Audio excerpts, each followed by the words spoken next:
Bienvenidas y bienvenidos a todos. Eh, a ver, eh, en principio, dadas las inquietudes que fueron surgiendo, digamos, en los mails que nos fueron mandando cuando lanzamos la convocatoria, lo que querría hacer primero es una aclaración preliminar, digamos que las inquietudes surgieron en torno a que no habíamos puesto ejes ni mesas temáticas fundamentalmente en las jornadas y nos preguntaban cuáles eran los ejes dominantes y respondimos que esto había sido voluntario, o sea, que había sido a propósito, adrede, no poner ni mesas ni ejes temáticos, justamente haciendo un poco como honor al campo interdisciplinar de la imagen, digamos, ¿sí? Que es abordada desde diferentes ópticas, de diferentes interdisciplinas, de manera interdisciplinar, transdisciplinar, etc. De ahí que coincidimos todos, quienes conformamos el comité organizador, en abrirnos a las diferentes propuestas que iban llegando sobre la imagen o las imágenes de distintos campos del conocimiento y desde diferentes intereses académicos que creo que se demuestran en lo que es el programa, ¿sí? Tanto, más que nada, en el programa extenso. Tampoco hay ejes, como habrán visto en el programa, que igualmente tratamos de ir agrupando las diferentes colaboraciones con las que tenían mayor afinidad, o creímos que tenían mayor afinidad, como diría Wittgenstein, por compartir un cierto aire de familia, ¿sí? A nuestro juicio ha quedado un programa abarcador, digamos, y ampliamente inclusivo, que estamos todos y todas satisfechas con el comité organizador, y agradecemos las y el conferencista, tenemos un conferencista masculino, a los y las participantes que nos hicieron llegar sus propuestas, y eventualmente a quienes tuvieron que reformularlas, digamos, ¿sí? Y lo hicieron, o sea, muy rápidamente, respetando los puntos que les marcábamos en cuanto a aclarar por ahí las fuentes o explicitar más cabalmente la hipótesis. Tal vez, digamos, todo esto desemboque en que estas jornadas no están orientadas o guiadas por una única pregunta que nos esté convocando hoy, sino que la idea, muy por el contrario, era generar preguntas, generar debates que nos enriquezcan a todos y a todas, para seguir pensando un tema que es verdaderamente complejo. Hace 4 años más o menos que estamos, y todavía estamos ahí como desmembrando este tema, tanto respecto a las imágenes o a la imagen en sí, como al correlato de la imagen, que es fundamentalmente la percepción, pero no se agota en la percepción. Las propuestas, como ustedes verán en el programa, son muy variadas, como corresponde, bueno, a este tipo de encuentros en general,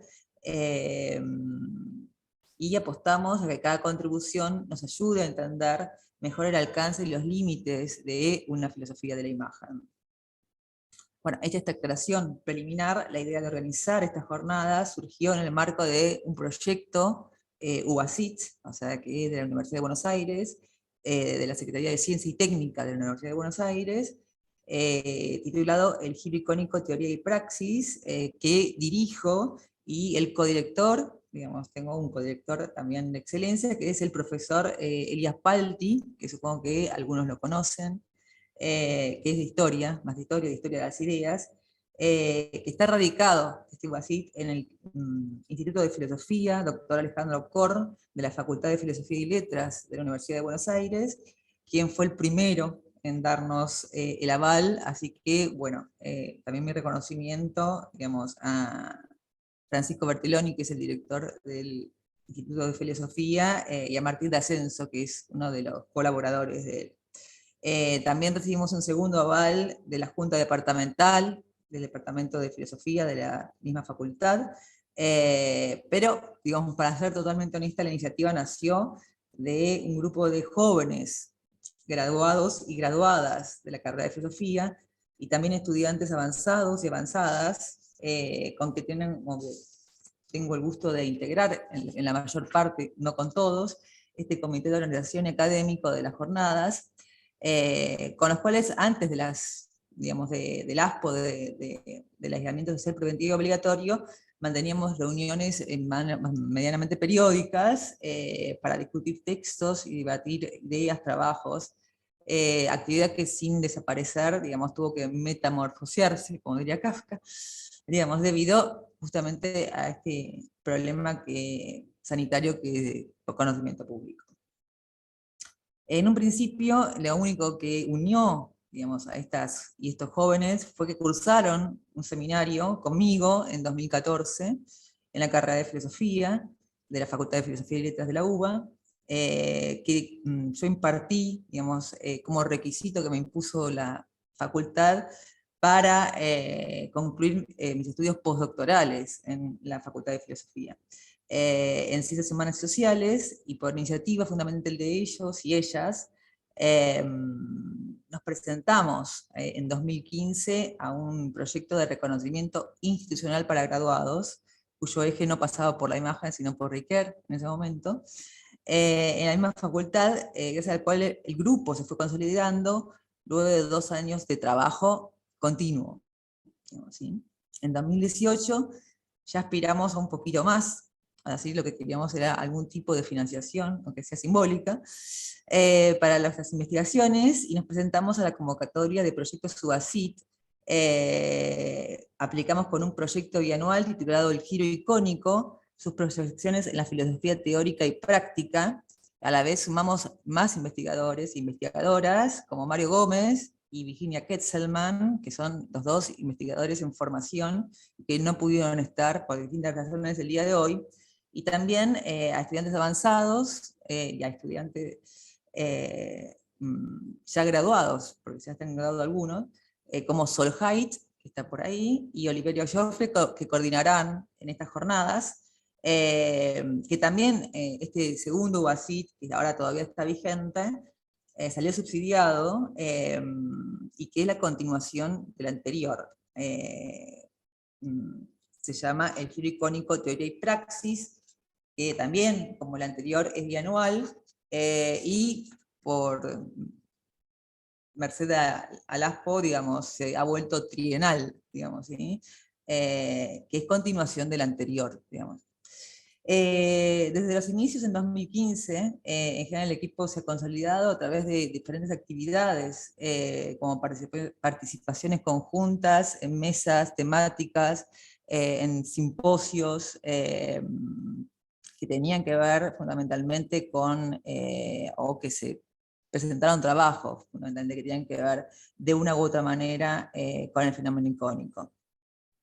En particular la consolidación de mi gran parte del equipo también vino por la propuesta de un curso colectivo que se dio este año, aún en el contexto del ASPO, en el marco de la Secretaría de Extensión Universitaria, la Facultad de Filosofía y Letras de la Universidad de Buenos Aires, titulado Una introducción a la filosofía de la imagen, la vida de las imágenes y el giro icónico pictorial, que nació gracias al interés grupal de extender la presencia de la universidad a la sociedad.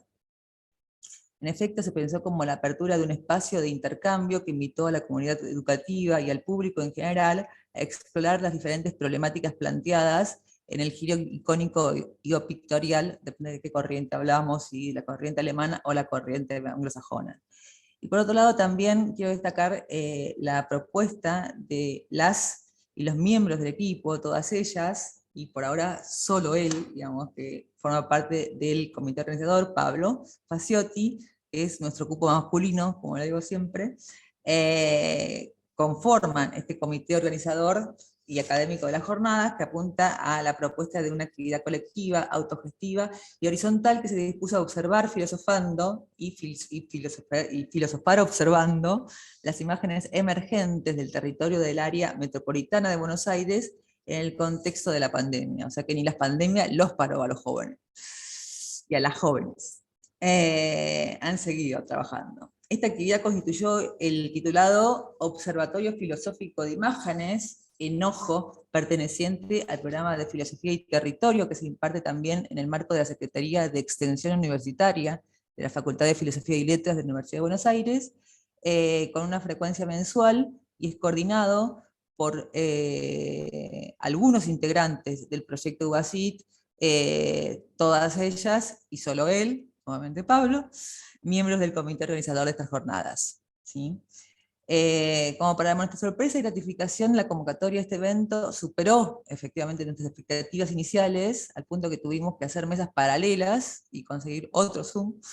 Eh, Tomamos conjuntamente la decisión de declinar nuestras exposiciones individuales para abrir este espacio a muchos y muchas de ustedes que conocemos, algunos que no conocemos, o bien que conocemos pero que no estamos al tanto de su línea actual de investigación.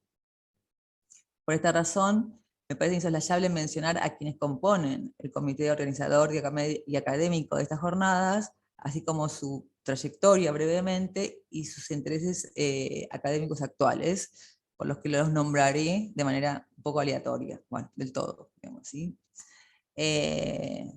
Primero nombro a María Eugenia Celi, ¿sí? Profesora, bachiller y licenciada en Teología por la Universidad Católica Argentina. Su tesis de licenciatura versó sobre el jesuita uruguayo Juan Luis II, uno de los padres de la teología de la liberación en territorio rioplatense. Posteriormente se graduó de profesora en filosofía de la Facultad de Filosofía y Letras de la Universidad de Buenos Aires. Actualmente está finalizando un posgrado en Flaxo, vinculado con la temática de la imagen y los medios. En el primer proyecto UASIT bianual mencionado, que tuvo lugar entre el 2018 y 2019, abordó el cruce entre imagen, filosofía y teología.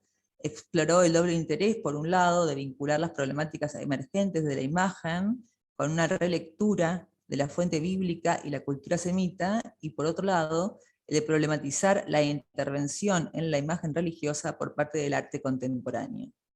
En el proyecto actual, el ya mentado UASIT bianual, que pasó a ser trienal, Eugenia se encuentra investigando el cruce entre la imagen y el cuerpo en los nuevos escenarios de la imagen técnica y de la imagen en red. Asimismo, las temáticas de biopolítica, género, educación, cyborgs o cyborgs, religiosidad popular, giro material y giro teológico no escapan a sus búsquedas, que no agotan su infinita curiosidad intelectual, ¿sí? Inagotable. Otra integrante, Silvana Muño, estudiante avanzada de la carrera de Filosofía, es profesora de Artes en Música por la Universidad Nacional de Artes, y también es profesora nacional de Música con especialidad en piano por el Conservatorio Nacional de Música Carlos López Buchardo. Su trabajo actual consiste en indagar acerca de los nexos que vinculan la imagen con la música en el arte experimental del siglo XX, especialmente abordando la obra y la correspondencia entre Schoenberg y Kandinsky. Le interesa particularmente la tonalidad, en tanto concepto transdisciplinar, por comportar un registro visual sonoro que se constituye en una imagen híbrida, refiriendo tanto a la organización de los sonidos en un determinado sistema como a un orden establecido a partir de relaciones cromáticas.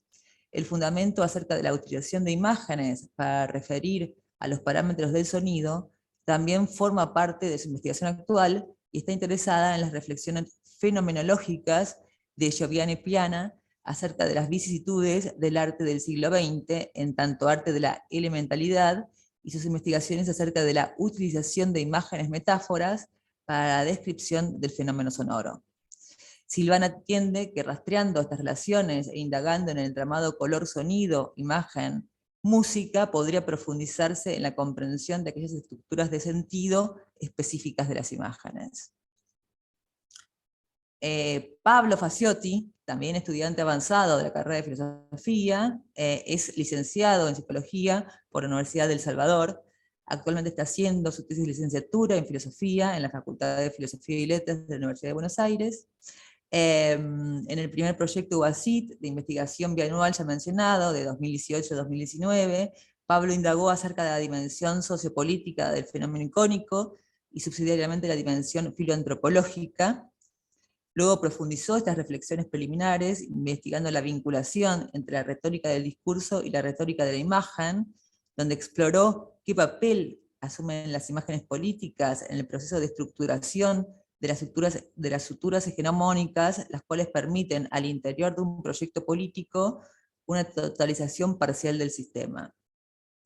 Mediante su adscripción a la cátedra de Gnoseología, a cargo del profesor Esteban García, digamos, de la que formo parte, y bajo mi dirección, ha profundizado en el análisis acerca de si la identidad narrativa, propuesta fundamentalmente por Riquer, discípulo del texto, puede articularse o no con una suerte de identidad icónica, discípula de la imagen, abordada en su doble dimensión, tanto representativa como presentativa. Actualmente analiza el vínculo entre las imágenes y los textos, las imágenes y los conceptos, a partir de los regímenes de visibilidad, invisibilidad, que cada uno en su interrelación encarna en lo que se denomina como el fenómeno de la iconotextualidad. Aldana Zucala es profesora de Educación Media y Superior en Filosofía por la Facultad de Filosofía y Letras de la Universidad de Buenos Aires. Es investigadora en formación por estar cursando la maestría en Filosofía Política, también en la Facultad de Filosofía y Letras de la Universidad de Buenos Aires.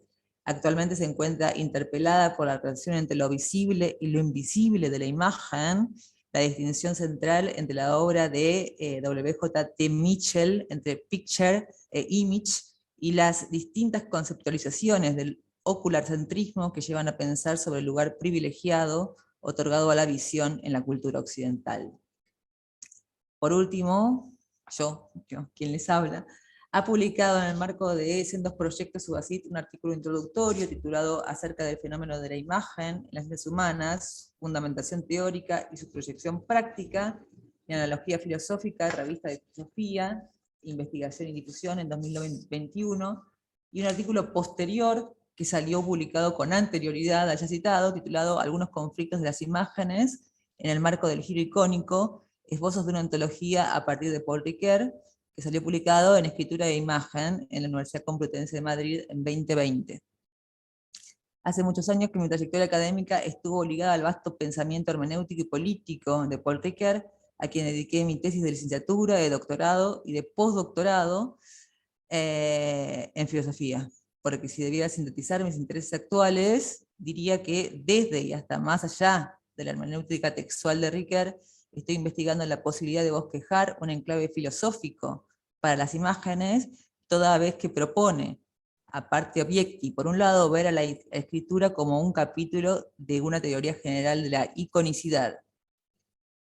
Por otro lado, por otorgarle al texto una suerte de anacronismo, para decirlo con términos de Didi Huberman, o de heterocronicidad, como propone Kim Oxy, desde que la escritura en particular y la iconicidad en general pueden eludir el marco histórico por su capacidad de descontextualizarse y poder recontextualizarse de otra manera, que es lo que constituye el acto de lectura. Como correlato del fenómeno icónico estoy explorando, aparte subjecti, la visualidad o el régimen escópico, dado que para Ricoeur el acto de leer, cito, es la contraparte del acto de escribir, fin de la cita. Mi búsqueda va por el lado de si es posible trazar un paralelo entre iconicidad y visualidad, al punto de considerar a la lectura como un capítulo dentro de una teoría general de la visualidad. Para terminar esta bienvenida y a la vez presentación, quiero agradecer a las instituciones que han avalado estas jornadas: el Instituto de Filosofía, Dr. Alejandro Korn, que cité al comienzo, al Departamento de Filosofía, ambos de la Facultad de Filosofía y Letras de la Universidad de Buenos Aires, a la Secretaría de Extensión Universitaria también, de la Facultad de Filosofía y Letras de la Universidad de Buenos Aires, y a Sergio Barberis, quien han puesto a disposición sus respectivas membresías de Zoom para hacer posible este encuentro, a todas y todos los y las conferencistas que nos han honrado con sus intervenciones, a todos y todas los participantes que han escrito y eventualmente han adecuado su trabajo a los parámetros que les solicitamos, a los y las asistentes, y por supuesto a las y el joven que integra el comité organizador y académico de estas jornadas, Aldana Zucala, María Eugenia Celi, Silvana Muñoz y Pablo Faciotti. A ellos y a él mi mayor reconocimiento por el trabajo y la pasión que han puesto en esta organización, y en general por sus inquietudes que siempre me hacen pensar más. Bueno, creo que a todos nos hacen pensar más y creemos que un poquito mejor. Muchas gracias y sean bienvenidos y bienvenidas.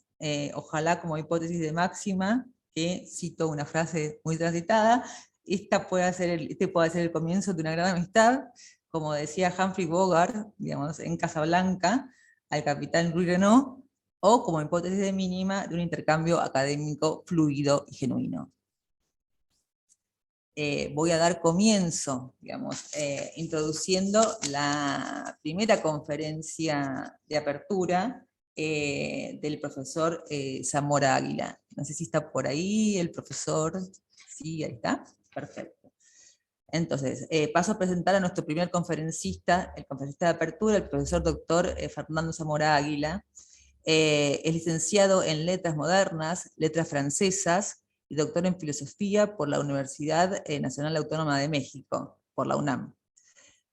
Profesor de la carrera de profesor de carrera en la Facultad de Artes y Diseños de la Universidad Autónoma de México, donde imparte cursos sobre teoría del arte, teoría de la imagen y teoría literaria, tanto en la licenciatura como en el posgrado. Sobre estas materias ha dictado cursos en varias universidades en su país, en Quito, Ecuador, en Mannheim, Alemania. Ha publicado, tanto en México, en España, en Italia, Alemania y también en Argentina, alrededor de 30 artículos y ensayos sobre las relaciones entre la imagen y los ámbitos del arte, la educación, el cine, la escritura, la literatura y la filosofía. Sobre estos temas ha presentado conferencias y ponencias. Tradujo los libros La vida de las formas, de Henri Faufiron, y Hacia el universo de las imágenes técnicas, de Willem Flusser, publicados por la Facultad de Artes y Diseño de la Universidad Autónoma de México. Es autor del ensayo Imagen y Razón, los caminos de la creación artística, incluido en el libro Arte y Diseño, Experiencia, Creación y Método, en 2002, primera edición, 2010, segunda edición, y autor de Filosofía de la Imagen, 2007, primera impresión, 2019, quinta reimpresión, 2021, primera edición electrónica. Publicados todos por la Facultad de Arte y Diseño de la Universidad Autónoma de México. Bueno, un poco en nota al pie, confieso que fue la primera obra que nuestro equipo completo leyó y discutió en sus primeros encuentros allá por 2018. ¿Sí?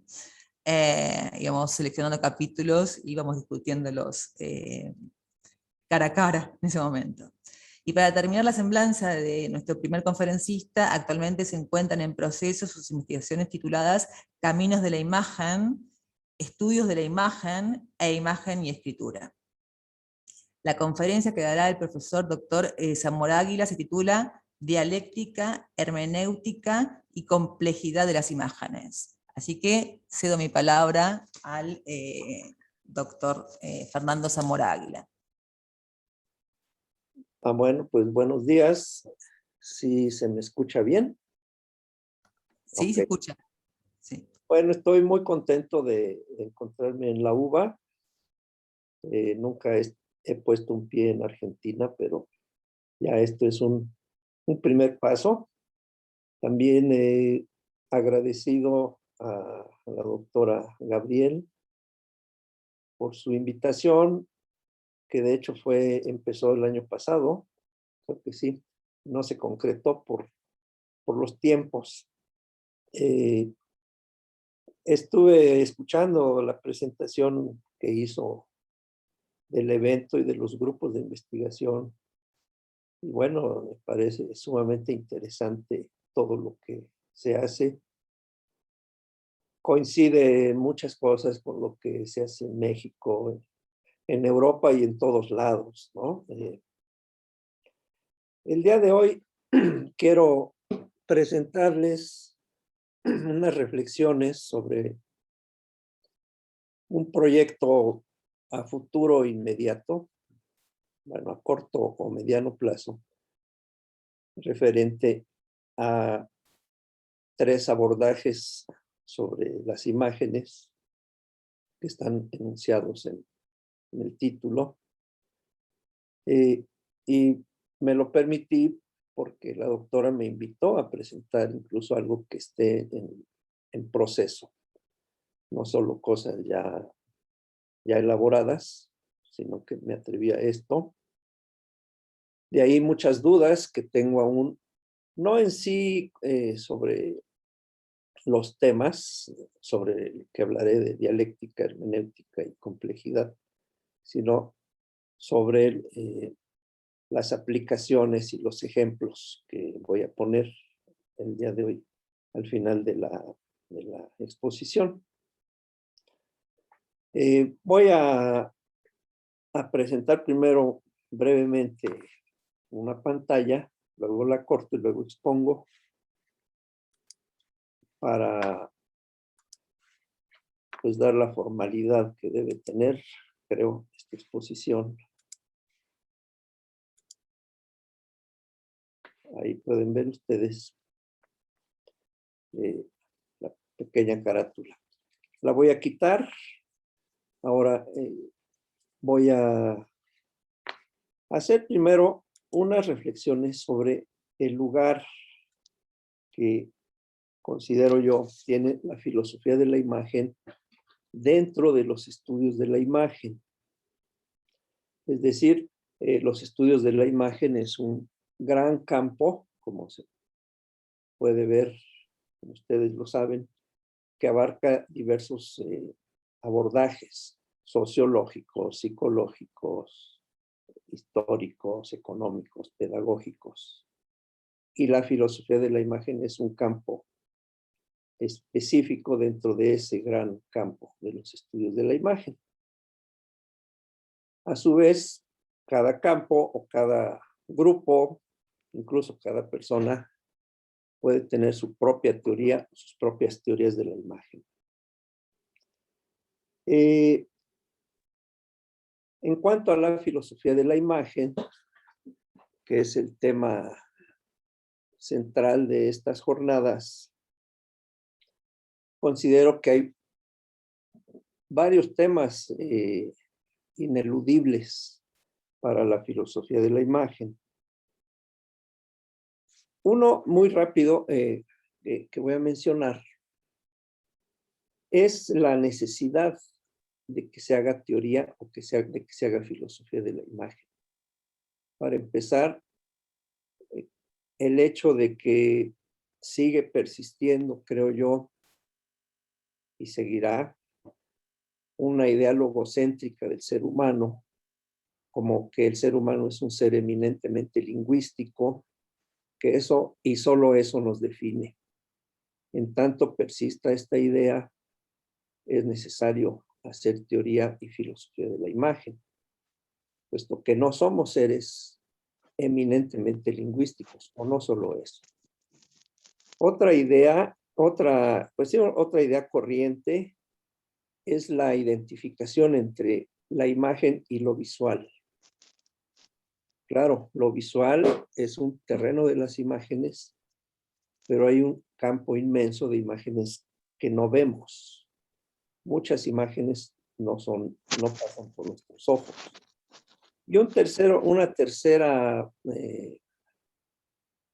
causa o necesidad de hacer teoría de la imagen es, de algún modo, lo contrario de lo que acabo de decir, es la abundancia de imágenes que nos rodean, de todo tipo, sonoras, visuales, táctiles. Está la saturación o sobresaturación de imágenes que necesitamos reflexionar sobre ellas críticamente, y de ahí la necesidad, de ahí las teorías o la teoría de la imagen. Otros temas, bueno, son muchísimos, y esto es solo el preámbulo de lo que les voy a exponer, es la reflexión que debemos hacer la distinción que debemos hacer entre imágenes sensibles e imágenes no sensibles. No todas las imágenes son objetos estéticos, hay muchas que no pasan por nuestros sentidos, los sueños, los proyectos, los recuerdos, los miedos, etcétera.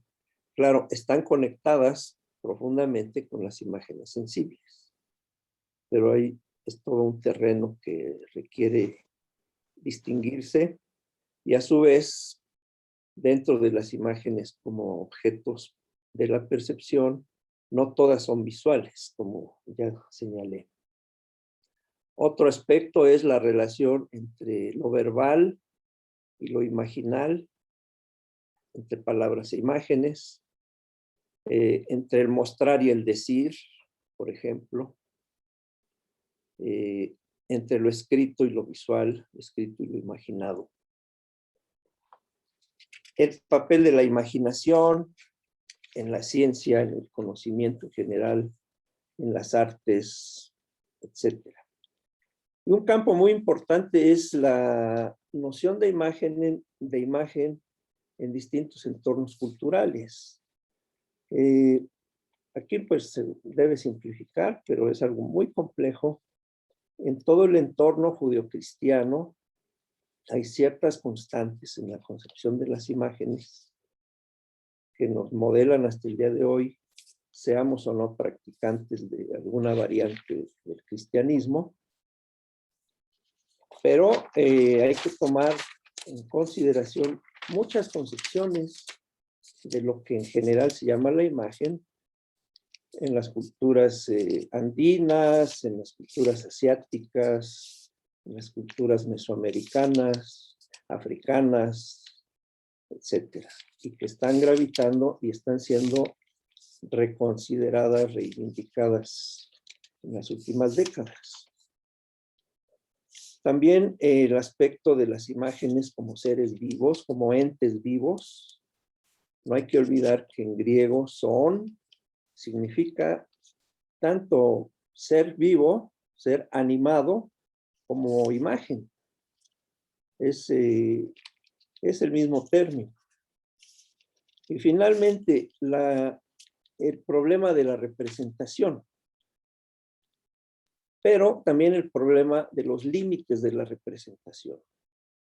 Las imágenes representan, sí, son representaciones sígnicas, miméticas o simbólicas.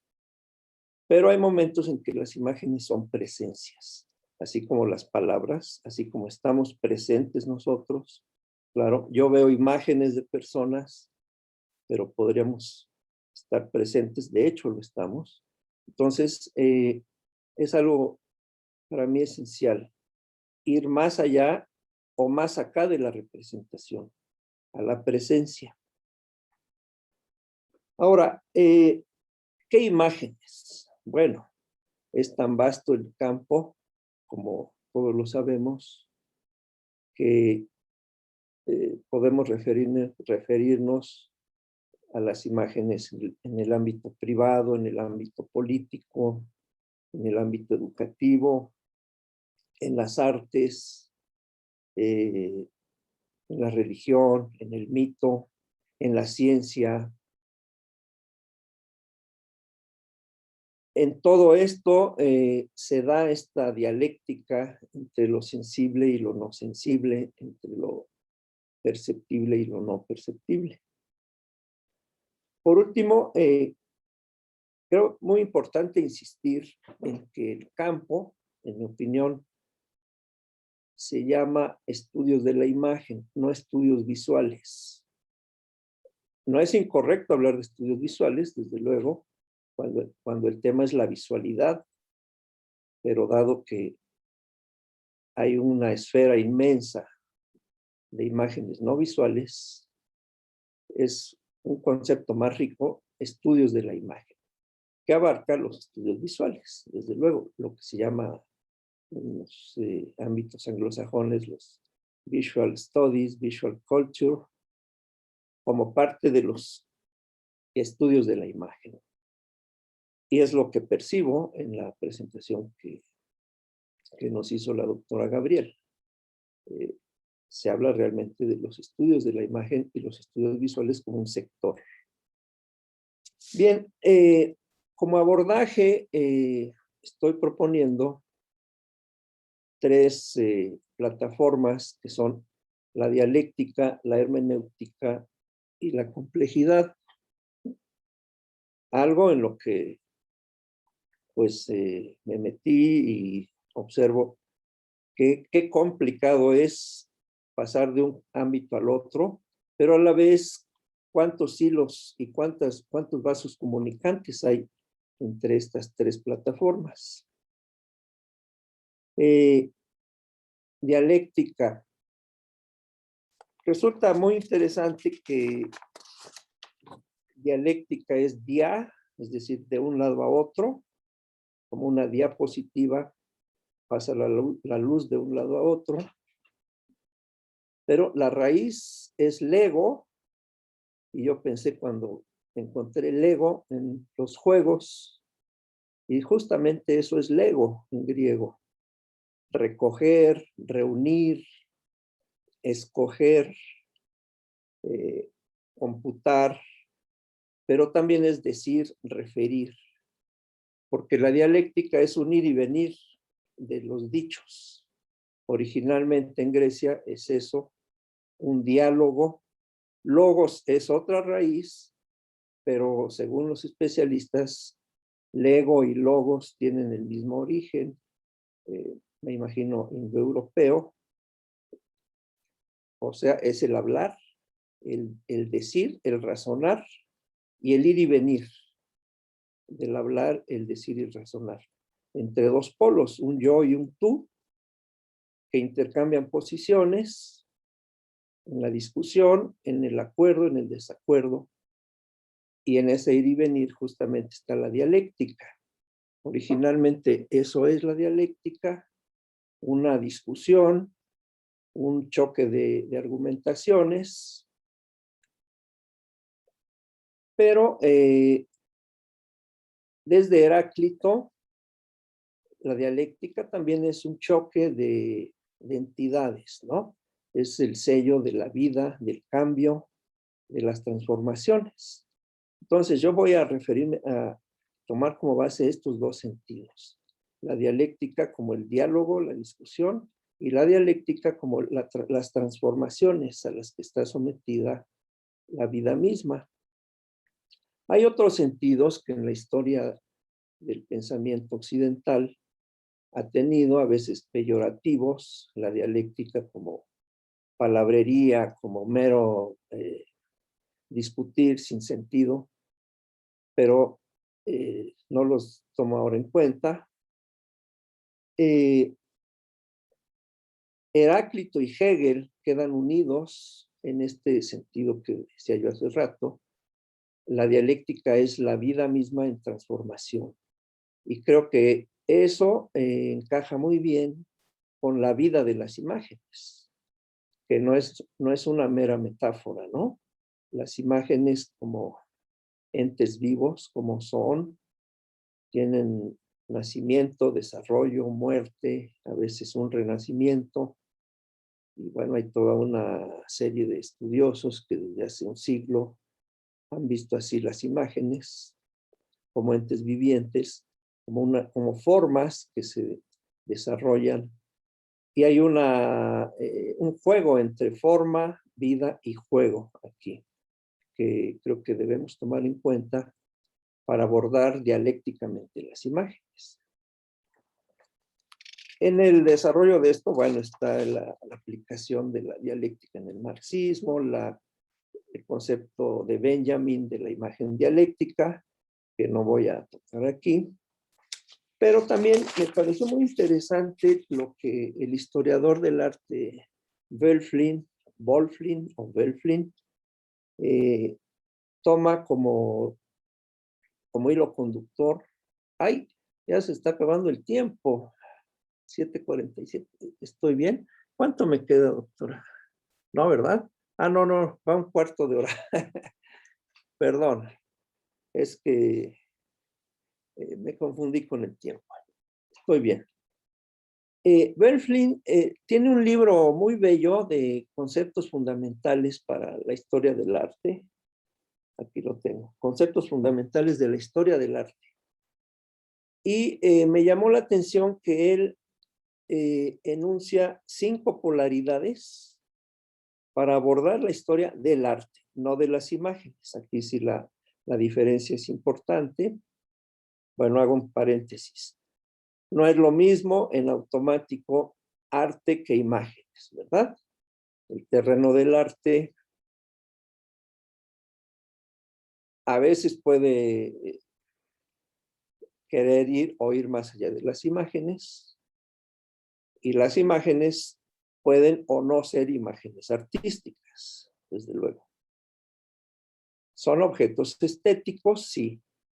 Como una pieza artística en general es un objeto como tal estético, pero en automático no son lo mismo. A veces la pieza artística además es una imagen, la gente normalmente la ve como una imagen y los pintores dicen, no, no veas el paisaje, ve la pintura, no veas el retrato, no veas el desnudo, ve la pintura. Pero bueno, está esta tensión entre la obra como imagen y la obra como pieza pictórica, escultórica, fotográfica, etc. Bien, cierro el paréntesis. Pero, repito, con Böcklin es interesantísimo que él ve, creo yo, esa dialéctica justamente que da, que es el motor de la historia del arte en Occidente. Aunque no solo Occidente, ¿verdad? Pero sus ejemplos son europeos. Y enumera 5 o desarrolla, explica 5 polaridades muy interesantes. Linealidad versus pictoricidad. Superficialidad versus profundidad. Forma cerrada versus forma abierta. Pluralidad versus unidad. Y claridad versus no claridad o indistinción. Y va dando ejemplos de cada polaridad. Pero, insisto, él lo ve como el motor de la historia de las imágenes artísticas o del arte. Ahora, en sí, ¿qué es? Si hablamos de dialéctica, que es un término que en décadas pasadas era un comodín, todo era dialéctico y a veces no se sabía exactamente qué se quería decir. Bueno, creo que es dialéctico un sistema de valores, un sistema de entidades en donde hay transformación, donde hay contradicción, donde hay contraposición, donde hay ese ir y venir, justamente lo que es la palabra diálogo, dialego, entre posiciones, entre formas de ser. Por ejemplo, entre un centro y una periferia, entre un todo y sus partes. Esto es muy importante, la relación todo-partes. Y esta va a aparecer tanto en los enfoques hermenéuticos como en los enfoques de la teoría de la complejidad, la relación todo-partes.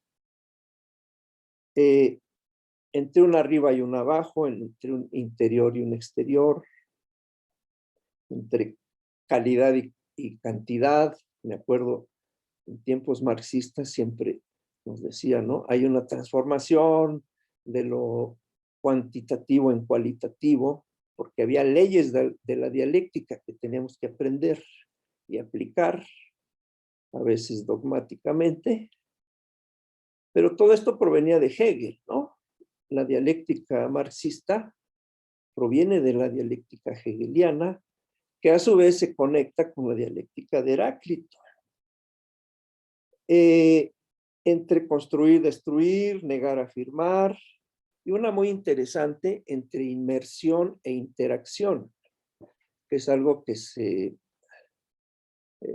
manifiesta mucho actualmente con los medios inmersivos, medios interactivos, me refiero a medios electrónicos, aunque la inmersión y la interacción han estado presentes siempre.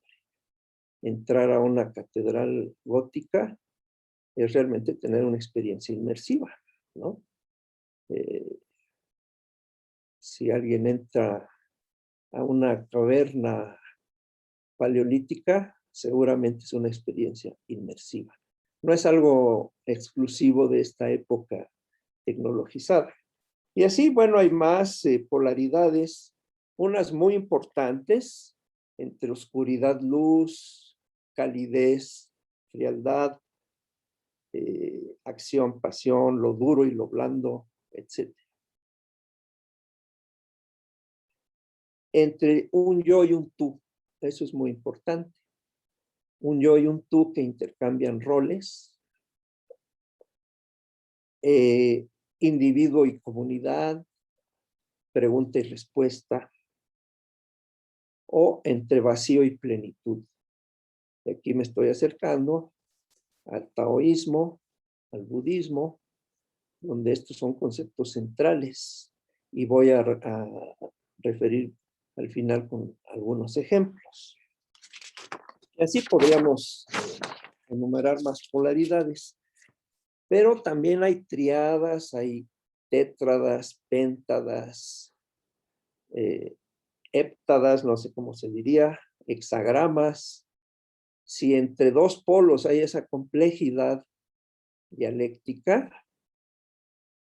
imagínense si agregamos un elemento más, una tríada, por ejemplo, la Trinidad cristiana, o la tríada entre cuerpo, alma y espíritu, que viene desde los gnósticos, pero también de la filosofía hinduista y desde luego en el cristianismo. O tétradas, ¿no? En el Feng Shui de los chinos. Bueno, esa es una péntada, de hecho. Esto se puede complicar y complicar más y más. Pero en todos los casos hay justamente una dialéctica. Vamos a ver al final, como dije, algunos ejemplos, pero adelanto que van a ser sobre todo sobre cosmovisiones. Tenemos una cosmovisión, hay una cosmovisión judio-cristiana, pero hay cosmovisiones mesoamericanas, andinas, hinduistas, etcétera, etcétera. Y eso es en lo que voy a hacer énfasis. En la dialéctica, una concepción o concepción del mundo o una imagen del mundo dialéctica, más que dicotómica, como en el universo judío-cristiano, donde Dios crea el mundo, pero están aparte. En lo que haré énfasis es justamente en estas cosmovisiones dialécticas, donde lo creado y lo creador se están retroalimentando, se están conectando constantemente. Esto, bueno, de los antiguos egipcios lo tenían muy claro en ese entorno tan extremo de sol, de sequía y de inundación.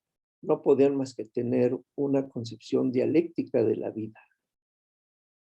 Aquí me apoyo en un gran estudio de Neidler, Jeremy Neidler, que se llama El Templo del Cosmos, un hermoso estudio publicado por Ciruela.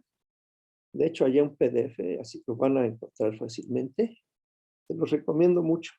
Y él dice que, para empezar, dice algo bien interesante, que para hacer una descripción completa de la cosmovisión occidental judeocristiana, cito unos renglones, se debe incluir aquel mundo que los griegos y los israelitas, del cual los griegos y los israelitas se apartaron.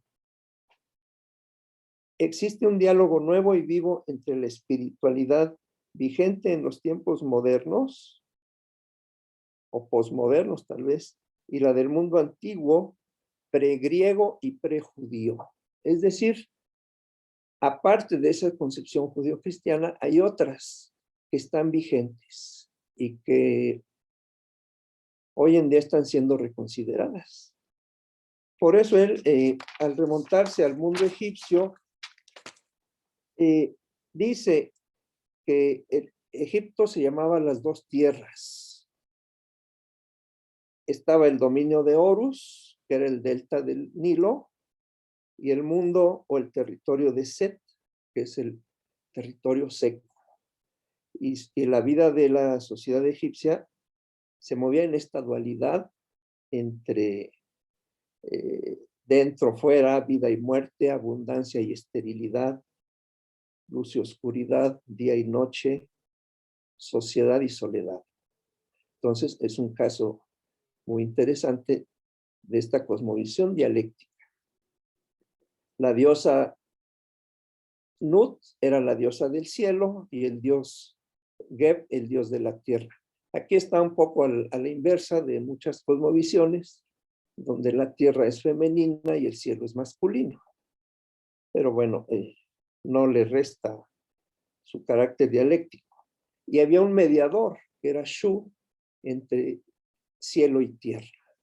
Y eso es muy característico, ¿no?, de las cosmovisiones dialécticas. Siempre hay un centro y hay extremos. Y ese centro articula la relación entre los extremos. Lo mismo en la cosmovisión mesoamericana, que veremos al ratito. Hay esta noción de una dualidad y un centro. Y hay un poema que se llama, un poema en náhuatl, la lengua de los aztecas. El poema se traduce como Canto a Ometeotl. Teotl es Dios, casi como Teos en griego, y Ome quiere decir dos. Se es uno, Ome es dos. Entonces, Ometeotl es el Dios dos o el Dios dual. Y dice al inicio: Madre de los dioses, padre de los dioses, el Dios viejo tendido en el ombligo de la tierra. Ometeotl puede ser Omecihuatl, que es dos mujer, o Ometecutli, que es Dios hombre. Entonces, es el mismo Dios.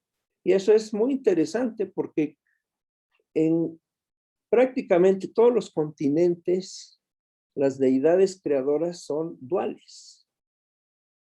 Hay excepciones, que es todo el universo semítico, que da origen al cristianismo, donde se separan lo masculino y lo femenino. Generalmente lo masculino se impone a lo femenino y así va a ser siempre. Pero en la mayoría de las cosmovisiones, incluso en el trasfondo del judeocristianismo, bueno, del cristianismo, hay una dualidad, ¿no? México, por ejemplo, es un país guadalupano. Algunos dicen que somos los mexicanos como nación más guadalupanos que cristianos, pero bueno, ahí está una deidad femenina, ¿no? Claro, es madre de Cristo, a la vez es una diosa prehispánica, que era la de las faldas de serpientes, Coatlicue. Se le llamaba Tonantzin, que significa nuestra madre, a esa diosa azteca, pero también a la Virgen de Guadalupe mucha gente hasta el día de hoy le llama Tonantzin, porque se apareció en el mismo lugar donde se veneraba a Coatlicue. Entonces, tenemos esta dualidad. Y para terminar esta parte, ahora sí tengo que acelerar. En el daoísmo tenemos la misma dualidad, ¿no?, entre vacío y plenitud. Aquí no es tanto una deidad masculino o femenina, una deidad creadora, sino una dialéctica entre yin yang, que es la oscuridad, la claridad, la luna, el sol, la actividad y la receptividad. Es tan importante ser activo como ser receptivo o ser pasivo. O sea, lo pasivo no necesariamente es negativo. Y bueno, voy a apretar el paso. Pasando a la hermenéutica. Aquí las relaciones entre el yo y el tú, las relaciones dialógicas entre un yo y un tú, se convierten en las relaciones entre alguien que hace una obra, autor, autora, y alguien que recibe, lee, consume una obra, espectador, espectadora, receptor, consumidor, etc. Y en medio, como punto central, está la obra misma. También se intercambian posiciones de muchas maneras, sobre todo en la contemporaneidad, donde se apela a públicos activos que completen la obra. Y tenemos muchísimos ejemplos de esto. Hay todo un desarrollo de la hermenéutica como disciplina que estudia la interpretación de textos. No voy a detenerme en eso, porque no es oportuno por tiempo, pero nada más menciono que hubo un paso crucial entre lo que algunos llaman la ingenuidad hermenéutica, que se trataba de encontrar el significado de una obra, como romper la cáscara de la nuez y hallar el núcleo, al paso de una hermenéutica más contemporánea, en donde más bien es una cebolla más que una nuez. Cuando yo como una cebolla, no hay centro, ¿no? Estoy comiendo capas. Lo mismo en las obras. No hay un centro que hay que hallar, que hay que extraer. Hay muchas capas de sentido y ese sería el paso de la exegética, a la hermenéutica en un sentido moderno y contemporáneo. Aquí también aparece, desde el siglo XIX, la importancia de estudiar la relación entre el todo y las partes. ¿Qué es primero? Pues según donde yo aborde la obra, por donde yo aborde la obra, pero siempre hay este juego entre estudiar las partes para comprender el todo de una obra. Generalmente era textual, se hacía hermenéutica de textos jurídicos, religiosos,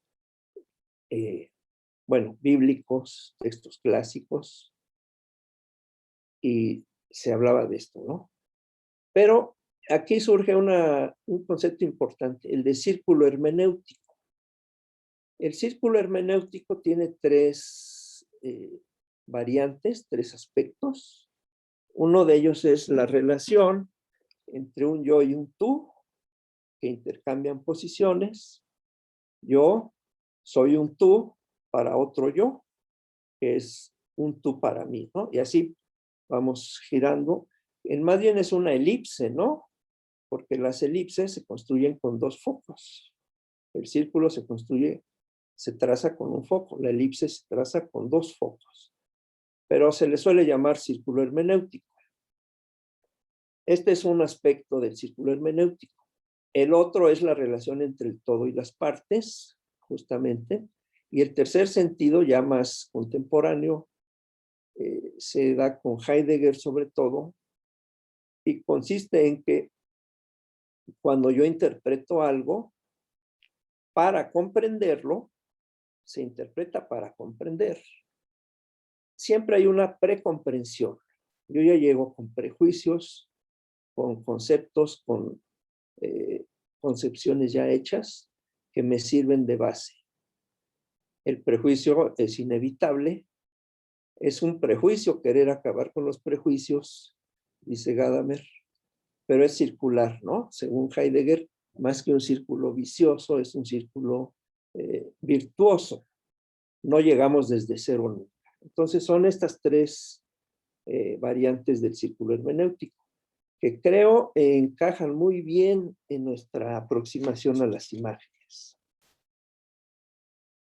Como dije, la hermenéutica sobre todo se ha hecho o se hizo durante siglos de textos en la teoría, pero en la práctica, bueno, todo ser humano que se aproxima a las imágenes en cualquier momento tiene una relación hermenéutica.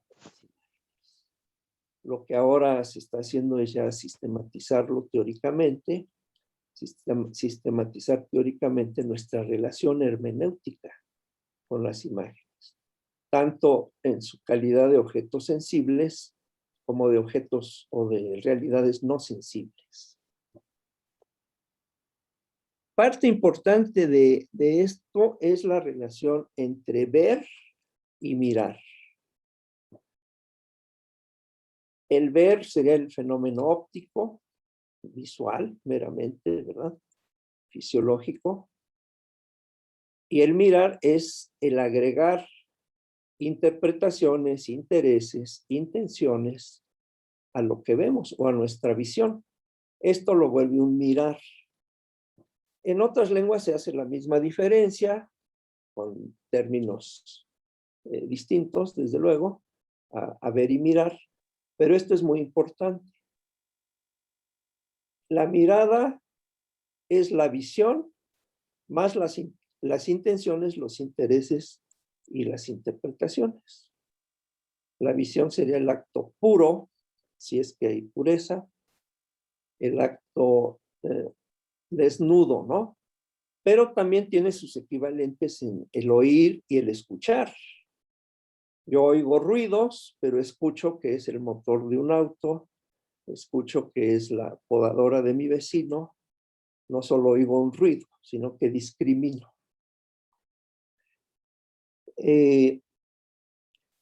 Bien, voy a pasar rapidísimamente al tercer punto para poner unos ejemplos. En cuanto a la complejidad, creo yo que las teorías de la complejidad recogen muchísimo tanto de la dialéctica como de la hermenéutica. Uno de ellos es sus críticas al acercamiento racionalista, sistemático, al conocimiento. Se debe ir paso a paso y se debe tomar como conocimiento solo aquello que es claro, distinto, así lo decía Descartes, ¿no? Pero bueno, las teorías de la complejidad asumen que mucho de nuestro conocimiento es incierto, es confuso incluso, contradictorio, pero no por eso deja de ser el conocimiento. Y bueno, hay grandes autores que desde hace décadas y décadas han investigado la complejidad. Voy a referir únicamente a Edgar Morin. Él dice que el caos no es algo que hay que evitar o evadir, sino que es parte de la existencia y que hay una combinación constante entre caos y orden. Él habla de desorden, orden, interacciones, como una tríada que constituye las transformaciones del mundo, ¿no? Y que ante ese universo que heredaron Kepler, Newton, Copérnico, ordenado, frío e impecable, dice él, hay que asumir un nuevo universo, dice. El nuevo universo es una nuage, que será una nube de incertidumbres. El nuevo cosmos, leo textualmente, aporta al observador una incertidumbre, ¿cómo se dice? Insurmontable, que no podemos superar. Es un cosmos sin centro, que no tiene ningún punto privilegiado de observación. Este cambio de mundo nos llevará mucho más lejos de a lo que nos llevó una imagen del mundo. Por imagen del mundo se refiere a esa imagen de un mundo estable. Pero hay diferentes imágenes del mundo, justamente, como dije al inicio, de un mundo en cambio, en transformación.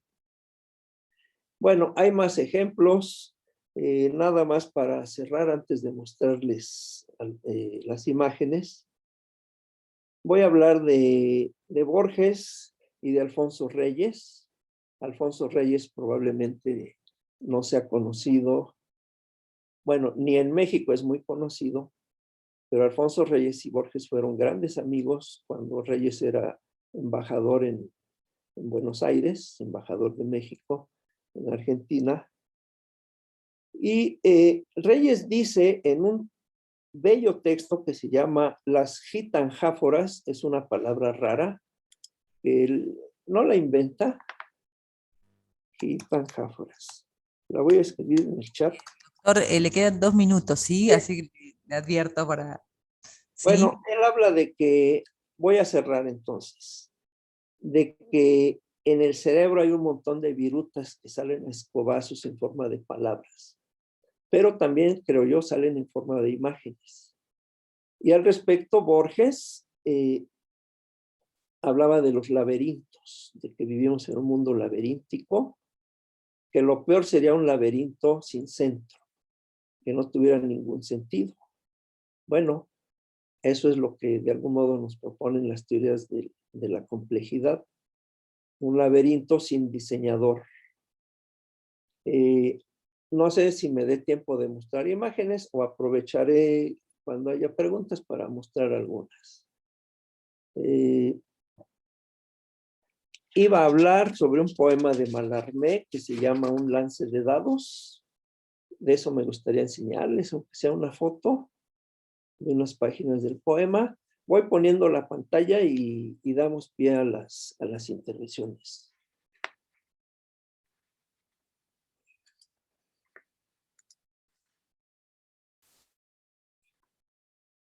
Bueno, a ver,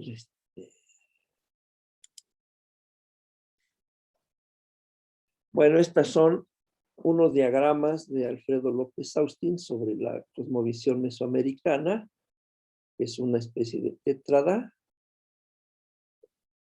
entre entidades sutiles y densas, pero a su vez frías y cálidas. Esta es otra representación. Esta es otra más. Y esta la puse porque coincide con la chacana del mundo andino, que es el Tahuantinsuyo. En un tejido está la chacana. El famoso, lo que llamamos el yin yang, Taijitu, que es el diagrama de la gran polaridad. Esta es una primera versión, esta es otra, y esta es la que todos conocemos. Esto es otro diagrama sobre la relación entre cielo y tierra y el ser humano en el centro, de la cual se deriva esta forma que está dentro del diagrama de la gran transformación. En el Feng Shui son 5 elementos, ya no son 2. Esto es muy interesante, las pinturas de arena de los Navajo de Norteamérica. Observen la estructura parecida a este, es un diagrama que hacen los indios Navajo actualmente, parecido a los yantras hinduistas y a los mandalas. Un laberinto, y el poema de Mallarmé, con esto estoy cerrando. Yo le tomé una foto, lo puse como si fuera una sola página. Aquí están algunas, y esta es una propuesta de acercamiento al poema. Clústeres son como enjambres de conceptos que uno va asociando de manera libre a otros conceptos, y con esto termino. Gracias por su atención.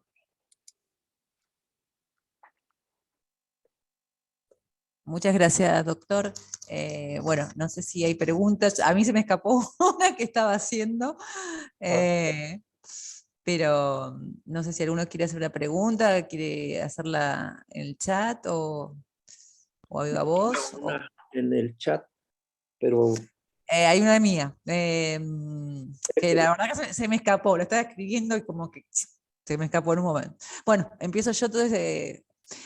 Habló sobre la necesidad de teorizar sobre las imágenes, según entendí desde la filosofía, y enumeró varias duplas, de la que retomo una, o me detengo en una, mostrar decir, que mencionó, para preguntarle si usted piensa, al modo de Gottfried Bem, que el mostrar de la imagen, o sea, que es su poder deíctico, tendería a agotar el sentido de la imagen, o bien si el sentido del decir, o sea, que era la dupla, ¿no? Mostrar, decir, esto es lo dicho por la imagen, no se agotaría en esa deixis, sino como, por el contrario, serviría para producir, tomando los términos de Riquet, una ampliación icónica de nuestra realidad empobrecida, digamos, ¿sí?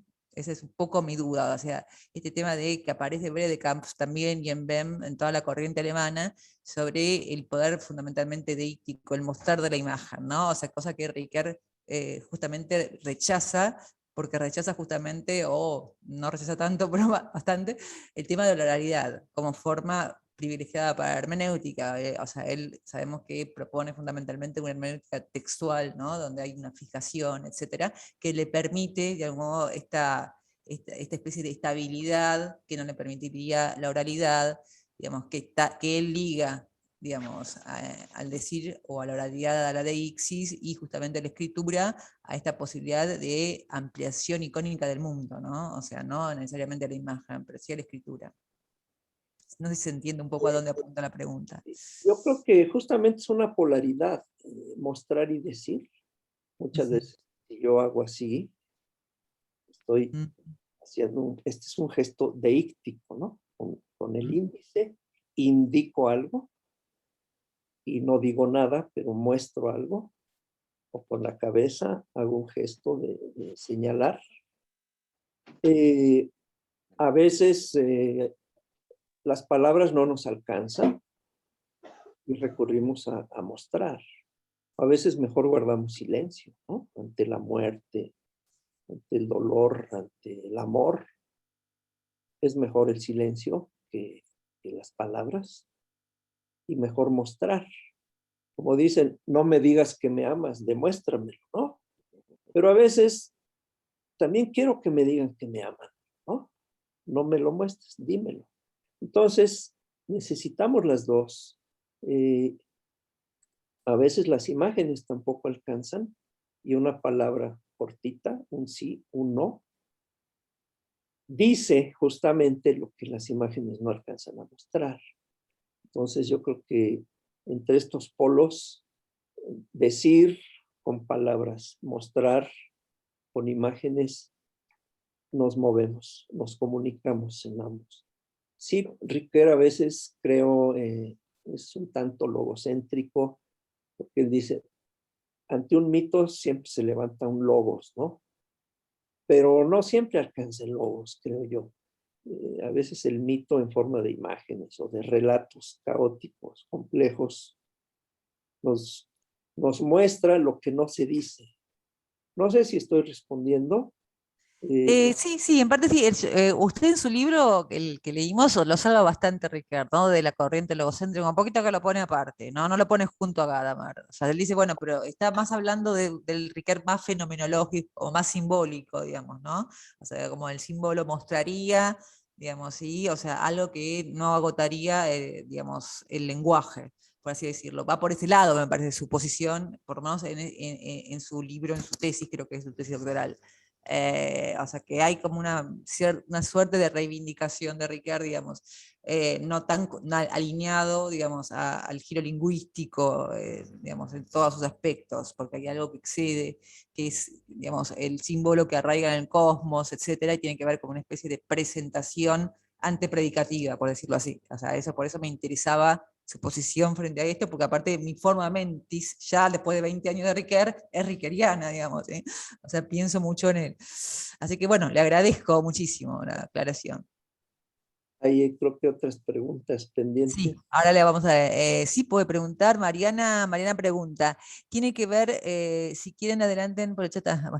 Tiene que ver con la cristalización de sentido de la imagen desde la corporación mediática. Eso es lo Ah, que. ¿podría repetir? Hola, No comprendí. Fernando, buenos días.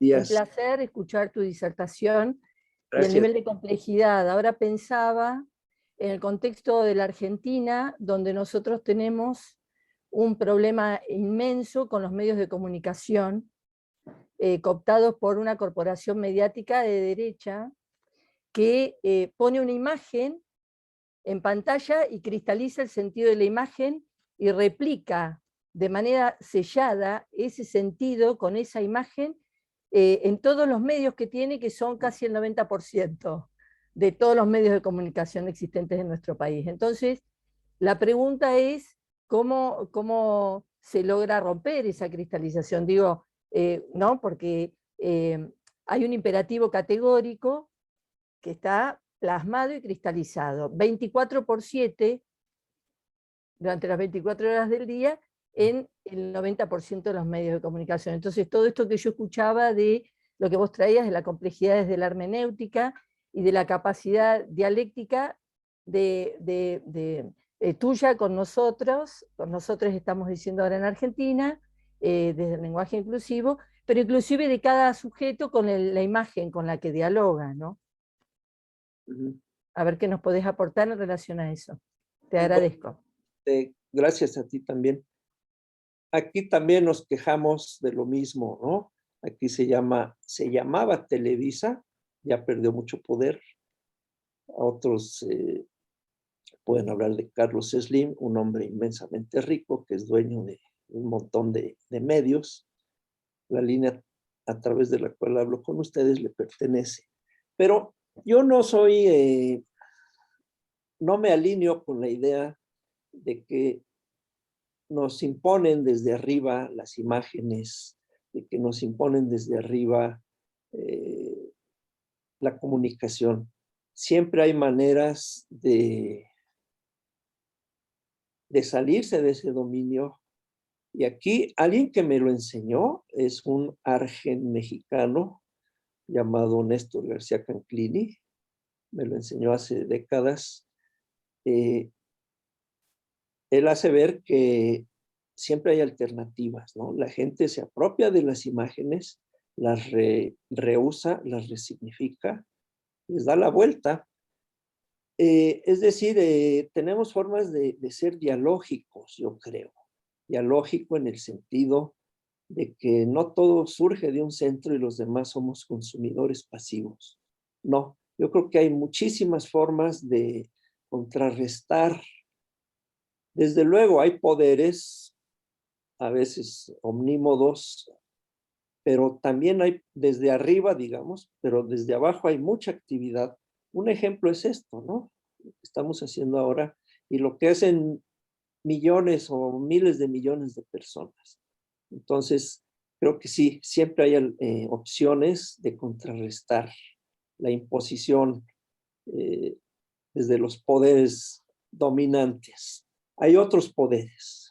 Espero haber respondido. Mariana. Perfecto.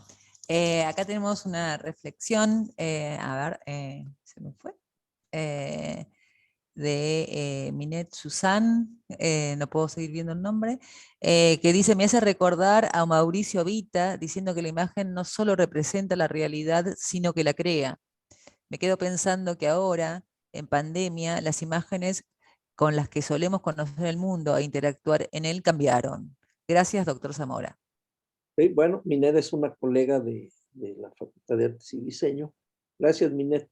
Pues sí, el mundo que tenemos está construido, ¿no? Por nosotros, por todas, por todos. No es algo que se nos impone. El mundo está en perpetua creación desde distintos centros. A mí me gusta más esta idea porque para mí corresponde a la realidad. No es solo un centro que rige todo. Hay diversos, si vale decir centros. Ya no serían centros, ¿verdad? Bien. Bueno, tengo una pregunta que hay que responder muy cortito porque ya estamos con 2 minutos que nos quedan. Acá está Santiago Mazzuccini que pregunta, ¿piensa que es posible la argumentación mediante imágenes o siempre necesitamos la intervención de la palabra? Pienso en el planteo de Bem, de Gottfried Bem, sobre el logos de la imagen o bien en el intento de Barbour, digamos, en el modo de plantear su Atlas Mnemosine. Gracias. Pues gracias por la difícil pregunta. Bueno, en cuanto a argumentar, si lo entendemos como un discurso lógico con sus premisas, sus conclusiones, necesariamente es verbal, es con palabras, pero no solo es la deducción, también es la demostración y la mostración. Muchas veces esas argumentaciones verbales lo que hacen es disparar imágenes en nuestra cabeza, en nuestro corazón, en nuestro vientre, y esas van a complementar. De nuevo, el decir y el mostrar se apoyan mutuamente.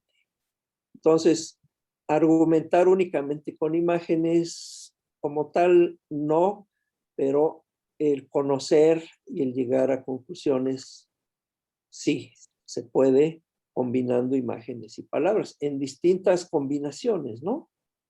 Como servirse un café, a veces más azúcar, menos, nada, etcétera.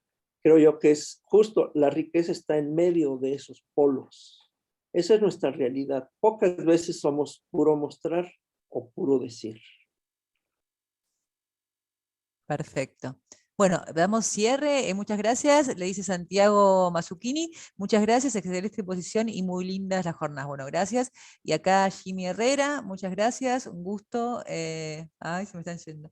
Un gusto esta charla y encuentro creadora de certezas. Abrazos. Y Raúl Morales. Un saludo cálido, un saludo cálido al doctor Zamora. ¿Sí? Bueno, le agradecemos muchísimo, doctor, que haya hecho la apertura. Es un honor para nosotros. O sea que realmente fue nuestra primera lectura conjunta, su tesis doctoral, digamos que se ha reimpreso varias veces por lo que vi en su semblanza. Así que bueno, esperemos tenerlo el año que viene en Argentina, si es posible. ¿Sí? Así nos conocemos personalmente y y hacemos un intercambio un poquito más fluido que este. ¿Ok? Espero estar en carne y hueso con ustedes y de nuevo muy contento de haber comparecido y de que me hayan escuchado con todas mis confusiones. Buen día. Igualmente a ustedes, muchas gracias. ¿Sí? Ahora vamos a dar paso a la primera mesa. ¿Sí?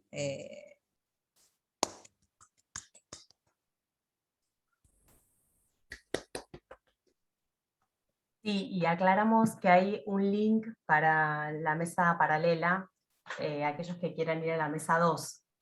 Ya estamos abriendo la mesa 2, dice ahí Aldana, así que aquellos que quieran ir para poder escuchar las ponencias de Lautaro Colauti, Mauro Nacarato y Mariana Domínguez, van a estar en la mesa paralela. Los que nos quedamos para la mesa 1, donde van a exponer Esteban Ferreiro, Nicolás Rivarola, Betsabe Pap y Rodrigo Sandoval, nos quedamos en este link.